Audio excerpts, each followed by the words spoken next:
ఒక జంట వింతైన బందీ జీవితాన్ని గడుపుతూ ఉంటారు. వారు రోజు కేవలం మధ్యాహ్నం సరిగ్గా 12 గంటలకు మాత్రమే కలుసుకునే అవకాశం పొందుతారు. వాళ్ళ జీవితం అంతా రైలు పట్టాలపై ఒక ప్లాన్ చేసిన సిస్టమ్ ప్రకారం నడుస్తూ ఉంటుంది. ఎవరు ఎవరిని తాకకూడదు, మాట్లాడకూడదు. ఈ బందీ జీవితాన్ని మార్చుకోవాలని ఆశించిన ఆ యువకుడు ఒక చీకటి గదిలో బొగ్గు తవ్వుతున్నప్పుడే స్వేచ్ఛ కోసం ఒక ప్లాన్ వేస్తాడు.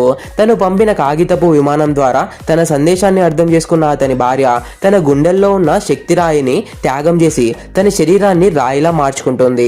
ఆ రాయిని పొందిన హీరో దాన్ని తన ఆత్మతో కలిపి అన్ని బంధాలను తెంచుకుంటాడు. ప్రాణాలకు తెగించి ఇంజన్లోని ప్రమాదకరమైన మిషన్ల మధ్య నుంచి సాహసంగా దూకుతాడు.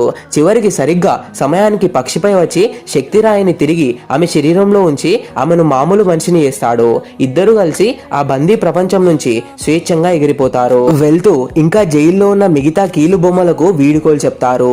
ఈ కథ నిజమైన ప్రేమ, స్వేచ్ఛ కోసం ఎంతైనా పోరాడాలనే ఆలోచన ఇస్తుంది.